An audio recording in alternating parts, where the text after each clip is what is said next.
여러분 안녕하십니까? KBC 8시 뉴스입니다. 현대자동차와 기아가 전기차 전용 공장 신설을 발표했지만 미래차 선도도시를 표방하는 광주의 미래차 전환은 아직 속도가 더딥니다.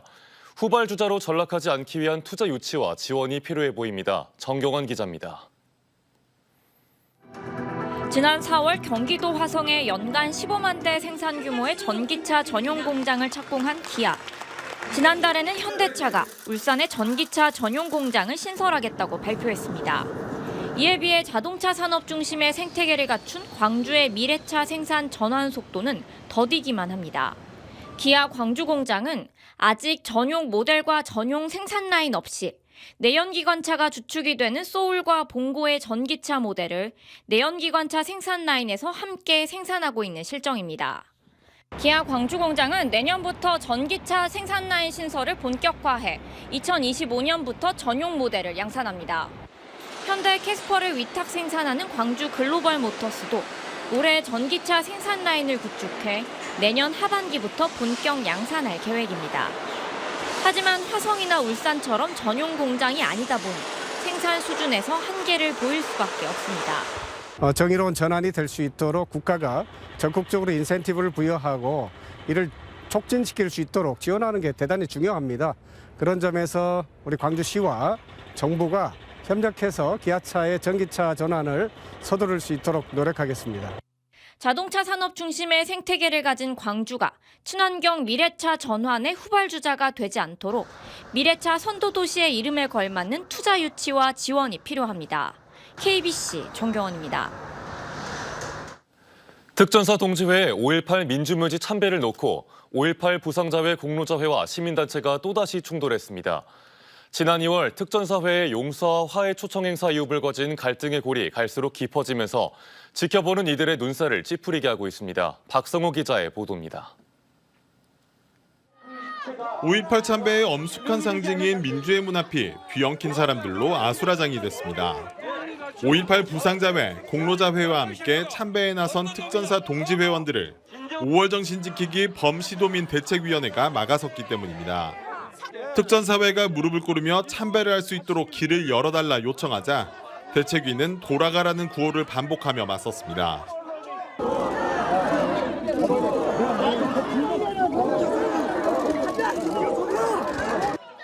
결국 특전사 동지회가 참배를 포기하고 30분 만에 발길을 돌리면서 양측의 대립은 마무리됐습니다. 경찰이 미리 병력을 배치하면서 큰 물리적 충돌은 피했지만 곳곳에서 몸싸움 등 소동이 빚어지기도 했습니다.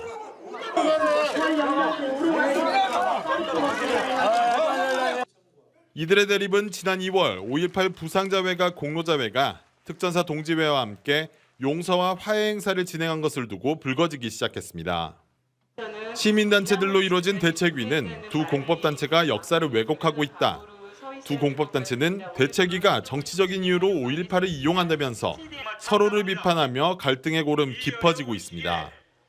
마치 5.18을 자기 인양, 역사를 왜곡하는 행위는 도저히 국가에서는 안 되겠습니다. 시민단체를 가장해서 참배를 막는 저 정치단체들을 우리 5.18 피해자들은 정말 규탄하고 5월 영령이 잠들어 있는 민주묘지 앞에서 두 공법단체와 시민단체들이 벌인 볼썽사나운 모습에 지켜보는 광주 시민들은 한숨이 절로 납니다. KBC 박성호입니다. 숙소에 모여 함께 마약을 투약한 불법 체류 외국인 근로자들이 해경에 붙잡혔습니다. 목포해양경찰서는 지난 1일 저녁 8시쯤 전남의 한 외국인 근로자 숙소에 모여 마약류를 투약한 혐의로 태국 국적의 불법 체류 외국인 근로자 3명을 붙잡아 조사하고 있습니다. 이들은 지역 수산사업장에서 일용직으로 일해왔으며 검거 당시 대마 25g가량을 가지고 있었던 걸로 드러났습니다. 천일염 생산이 집중되는 7월과 8월 장기간 비가 올 것이란 예보에 신안 천일염 값이 크게 오르고 있습니다. 신안군에 따르면 최근 잦은 비로 천일염 생산량이 지난해 같은 기간에 비해 20% 가까이 줄어들면서 지난 4월 말 12,000원이던 천일염 20kg 한 포대 가격이 한 달여 만에 18,500원까지 올랐습니다. 전국 천일염 생산량의 85% 이상을 차지하고 있는 신안군은 지난해 750여 개 농가가 22만 톤의 천일염을 생산했지만 올해에는 역대 최저인 17만 톤 정도 생산될 걸로 예상하고 있습니다. 광주광역시 도시철도 건설본부는 오는 5일부터 서구 상무지구 상무중앙로 BYC 사거리 공사를 시작한다고 밝혔습니다. 이번 공사는 BYC 교차로 일대 도시철도 2호선 건설에 필요한 가시설과 복공판 설치 작업으로 이달 말까지 3개 차로가 축소됩니다. 도시철도 건설본부는 차량 통행량이 많은 상무중앙로 구간 차로 축소로 교통 혼잡이 예상된다며 출퇴근 시간 우회로를 이용해 줄 것을 권고했습니다. 김대중 전 대통령의 고향인 신안군이 일본 오부치 전 총리의 고향마을과 상호 우호 교류를 추진합니다. 신안군은 김대중 전 대통령 탄생 100주년을 기념하고 1998년 김대중 오부치 공동선언의 의미를 되새기기 위해 오부치 전 총리의 고향인 일본 군마현 나카노조 정과 상호 우호 교류를 추진하기로 했습니다. 오부치 전 총리는 1998년 김대중 오부치 공동선언을 통해 과거 일본의 식민지배에 대해 사죄한다며 직접적이고 분명하게 표현한 인물로 잘 알려져 있습니다. 목포시가 양을산에 이어 부주동 초당산에 황토 맨발길을 개통했습니다.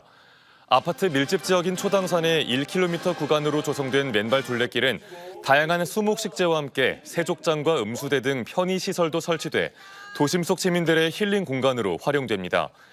목포시는 맨발 걷기 좋은 도시를 목표로 내걸고 도심 곳곳에 맨발 둘레길과 휴식 공간을 순차적으로 확대해 나가고 있습니다. 이주 노동자 등 외국인 주민과 선주민이 어울려 다양한 아시아 문화를 즐기는 주말 장터가 영암에서 열렸습니다.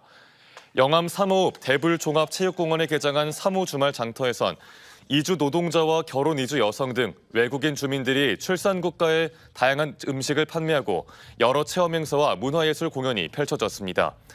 이주민과 선주민이 함께 즐기고 화합하는 3호 주말 장터는 7월 말까지 매주 토요일에 열립니다. 끝으로 날씨입니다. 주말인 오늘 광주와 전남 곳곳의 낮 기온이 30도 가까이 오르며 초여름 날씨를 보였습니다. 징검다리 연휴 첫날인 오늘 낮 최고 기온은 광주 과기원 29.6도를 최고로 담양 29.3도, 순천 29.2도까지 올랐습니다. 일요일인 내일도 맑은 가운데 30도 안팎의 더위가 이어지겠습니다. 바다 날씨도 대체로 맑겠고 물결은 0.5에서 1m로 비교적 잔잔하겠습니다.